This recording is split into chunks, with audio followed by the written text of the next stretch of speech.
कहानी की शुरुआत में तीन दोस्त कैंपिंग के लिए एक जंगल में आते हैं। जेसिका जो मोशन सिकनेस की वजह से बीमार हो गई थी और उसकी दोस्त ट्रेसा को जेसिका की बहुत चिंता होती है तो वो उससे मिलने आती है, पर जेसिका बेड पर शांत लेटी हुई थी। वो उसे जगाने की कोशिश करती है पर जेसिका अपनी जगह से हिलती तक नहीं। उसे कंपनी देने के लिए ट्रेसा उसके लिए बुक पढ़ती है और तभी जेसिका अचानक उठ के बैठ जाती है। जिस बुक को ट्रेसा पढ़ रही थी जेसिका बिना बुक के उसकी आगे की लाइंस को बोलती जाती है। ट्रेसा बुक बंद करके जैसे ही जेसिका की तरफ बढ़ती है वो बेड से गिर जाती है। वो जैसे ही उसकी हेल्प के लिए बढ़ती है जेसिका उसका गला पकड़कर उसकी चोटी को सर की खाल समेत उखाड़ फेंकती है। वहां से बाहर निकलकर ट्रेसा जैसे तैसे रॉबिन तक पहुंच जाती है और उसकी ऐसी हालत देखकर वो बहुत घबरा जाता है। तभी जेसिका वहां आकर लेक के बिल्कुल किनारे खड़ी हो जाती है और ड्रोन से अपना गला काटकर उसमें गिर जाती है। उसे बचाने के लिए रॉबिन तुरंत उसके पीछे कूद जाता है। ट्रेसा उसे रोकने की कोशिश करती है पर तब तक बहुत देर हो चुकी थी और अपनी आंखों के सामने वो रॉबिन को मरता हुआ देखती है और जेसिका एक डिमोनिक स्माइल के साथ पानी से बाहर आती है। फिर सीन शिफ्ट होता है एली की तरफ जो एक टैटू आर्टिस्ट थी और ब्रेकअप के बाद वो अकेले ही अपने तीनों बच्चों को पाल रही थी। एक दिन उसकी छोटी बहन बेथ उससे मिलने आती है। वो एक बार सिंगर थी और वहीं उसे पता चलता है कि वो प्रेग्नेंट भी है। एली का बेटा डैनी जो एक डीजे बनना चाहता था और उसकी बड़ी बहन ब्रिजेट जो एक हाई स्कूल स्टूडेंट थी।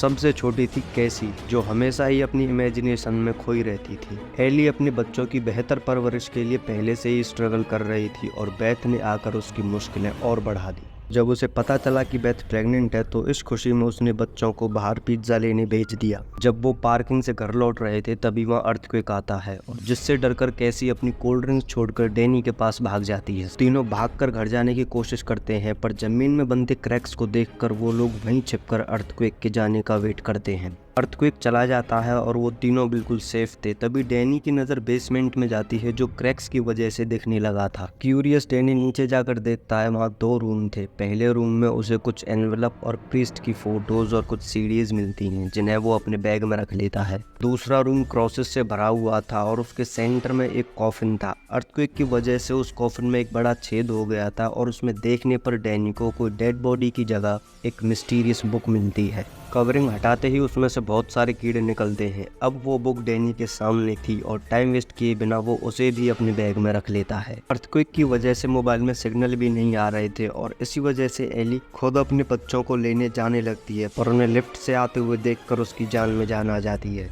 डैनी अपने रूम में आकर बुक और डिस्क को खोल लेता है पर ब्रिजेट को बहुत अजीब फीलिंग आती है और वो उससे ये सब वापस बेसमेंट में रखने को कहती है। डैनी कहता है कि इस पुराने सामान की उन्हें बाजार में अच्छी कीमत मिल जाएगी। उस बुक को खोलते टाइम डैनी की उंगली कट जाती है और उसके खून की बूंद जैसे ही बुक पर गिरती है वो तुरंत उन्हें सोख लेती है। तब वो बुक अपने आप खुल जाती है। ब्रिजेट फिर भी उससे मना करती है पर वो उसकी बात नहीं मानता और बुक को खोल लेता है। डैनी को उसमें बहुत भयानक पिक्चर्स दिखाई देती हैं और फिर वो उस डिस्क को चलाता है जिसमें एक प्रीस्ट इस बुक पर की हुई अपनी रिसर्च को बताता है। तब डैनी को उस बुक का नाम पता चलता है, बुक ऑफ द डेड, और बहुत मुश्किलों से एक खतरनाक डीमन को इस बुक में कैद किया गया था। तभी अपने आप पलटते पेजेस को देखकर डैनी बहुत डर जाता है और वो इस बात से बिल्कुल बेखबर था कि उसके खून की बूंद से वो डीमन अब आज़ाद हो चुका है। डीमन लिफ्ट को कंट्रोल करके एली को एक खतरनाक राइड देकर उसकी बॉडी में आ जाता है। अब पजेस्ड एली घर आकर कुकिंग शुरू करती है और पैन में अंडे फोड़कर एक क्रीपी स्मेल के साथ उन्हें घुमाने लगती है। और जब बेथ उससे इस बारे में बात करती है तो वो कुछ अजीब फ्रेजेस बोलकर अपने घुटनों पर गिर के थोड़ी दूर उनका पीछा करके रुक जाती है। बहुत सारी उल्टियां करके वहीं बेहोश हो जाती है। बेथ और डैनी उसे हॉस्पिटल ले जाने लगते हैं पर लिफ्ट खराब होने की वजह से वो उसे वापस घर ले आते हैं। आवाज सुनकर उनके दो पड़ोसी हेल्प के लिए आ जाते हैं। एली के लिए प्रेयर करके लिफ्ट की इमरजेंसी एग्जिट ओपन करने की कोशिश करते हैं जिससे एली को हॉस्पिटल ले जा सके, पर उन्हें नहीं पता था कि ये पूरी बिल्डिंग ही डीमन के कंट्रोल में है और वो इसके बाहर नहीं जा सकते। अपनी बहन की ऐसी हालत देखकर बेथ रोने लगती है। तभी उसका फोन बजता है और उसे उठाते ही उसकी स्क्रीन टूट जाती है। एक मक्खी आकर एली की आंख पर बैठती है और वो तुरंत उठ के बैठ जाती है। आवाज सुनकर बच्चे भी वहां आ जाते हैं और बेथ देखती है कि एली की बॉडी बहुत गर्म हो रही है। बॉडी टेम्परेचर कम करने के लिए वो उसे बाथ टब में लिटा देते हैं और पानी के कांटेक्ट में आते ही वो बहुत जोर से कांपने लगती है और फिर अचानक से हवा में उड़कर ऊपर छत से चिपक जाती है।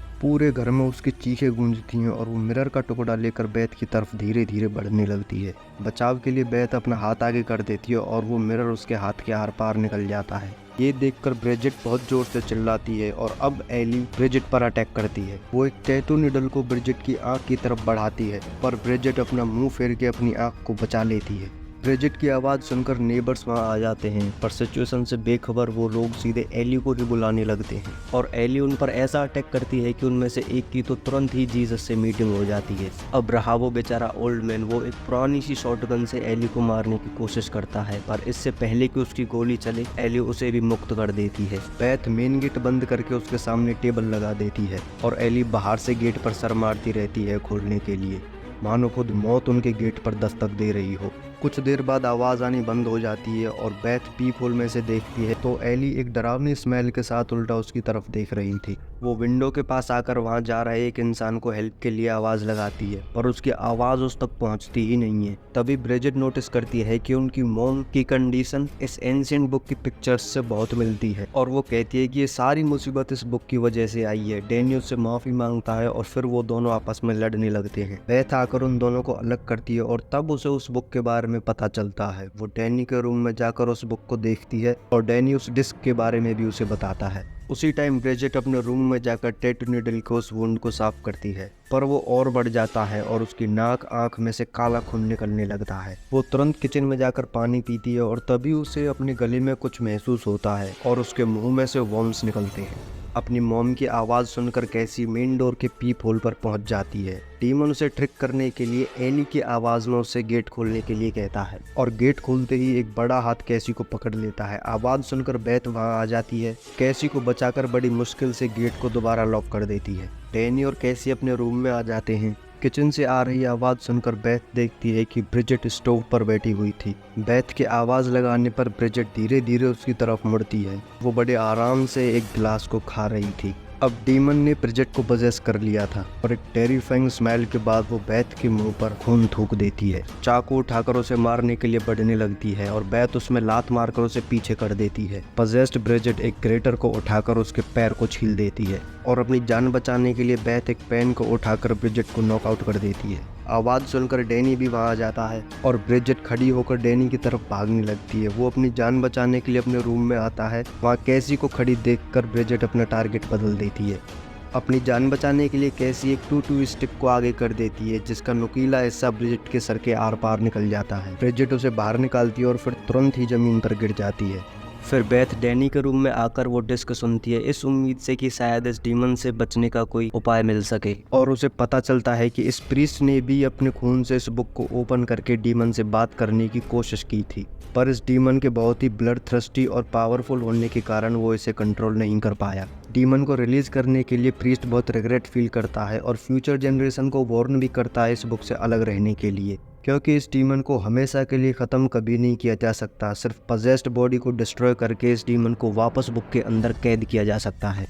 और जब वो रिकॉर्डिंग चल रही थी तो गेट पर एली भी बेकाबू हो जाती है और ब्रिजेट भी खड़ी होकर कैसी पर अटैक कर देती है। उसे बचाने के लिए डैनी ब्रिजेट के पेट में चाकू मार देता है, पर उस पर कुछ असर नहीं होता और वो चाकू निकालकर डैनी के हाथ में मार देती है। ब्रिजेट उस पर खून की उल्टियाँ करती है और उसके हाथ में से चाकू निकालकर उसे खत्म करने की बात कहती है। तभी डैनी वहाँ पास रखे छोटे गैस सिलेंडर को उठाकर उसमें आग लगा देता है। पूरी रिकॉर्डिंग सुनने के बाद बेथ बहुत निराश हो जाती है, क्योंकि प्रीस्ट ने कहीं भी नहीं बताया कि बॉडी को डिस्ट्रॉय करने के बाद डीमन को बुक में कैसे कैद करना है। वेंटिलेशन डक्ट से एली बेथ तक पहुंच जाती है। सामने मिरर में उसका रिफ्लेक्शन देखकर बेथ बिना किसी हेजिटेशन के वहां रखी सिजर्स उठाकर एली की गर्दन में मार देती है। फिर भी एली उसे एक ही झटके में रूम से बाहर फेंक देती है। डैनी की नाजुक हालत देख बेथ उसके पास आ जाती है और वो मरने से पहले कैसी से माफी मांगता है। एली आकर बेथ को जमीन पर गिराकर उसे सूंघने लगती है और जब डीमन को पता चलता है कि बेथ प्रेग्नेंट है तो वो सीधे उसके पेट से बच्चे को निकालने लगता है। सही टाइम पर कैसी बेथ की तरफ सिजर्स फेंक देती है। बेथ उसे उठाकर एली की नाक में घुसा देती है। मौका मिलते ही वो कैसी को लेकर इमरजेंसी एग्जिट खोलने लगती है।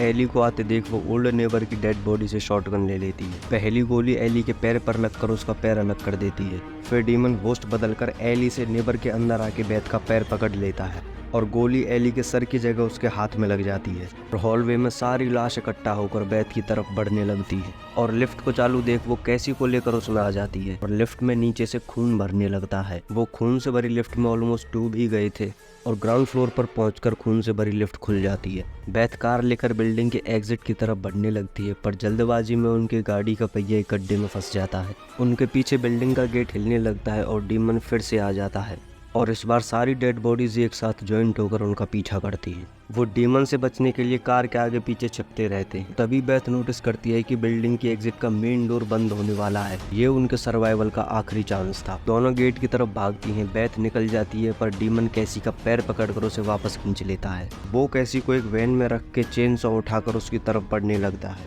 और बेथ फेंस तोड़कर कैसी को बचाने अंदर आ जाती है। वो एक गन शॉट से डीमन का ध्यान अपनी तरफ कर लेती है और कैसी वहां से निकलकर एक कार के नीचे छप जाती है और डीमन चलती हुई चेन सॉ बेथ की तरफ फेंक देता है और उसके हाथ से वो शॉटगन छूट जाती है। डीमन बेथ को पकड़कर वुड चिपर में काटने ही वाला था, पर तभी कैसी पावर कट करके उसे बचा लेती है और बेथ चेन सॉ उठाकर कैसी को वुड चिपर ऑन करने के लिए इशारा कर देती है और उसके टुकड़े टुकड़े करके वुड चिपर मशीन में डाल देती है। वो दोनों उस बिल्डिंग से चली जाती है।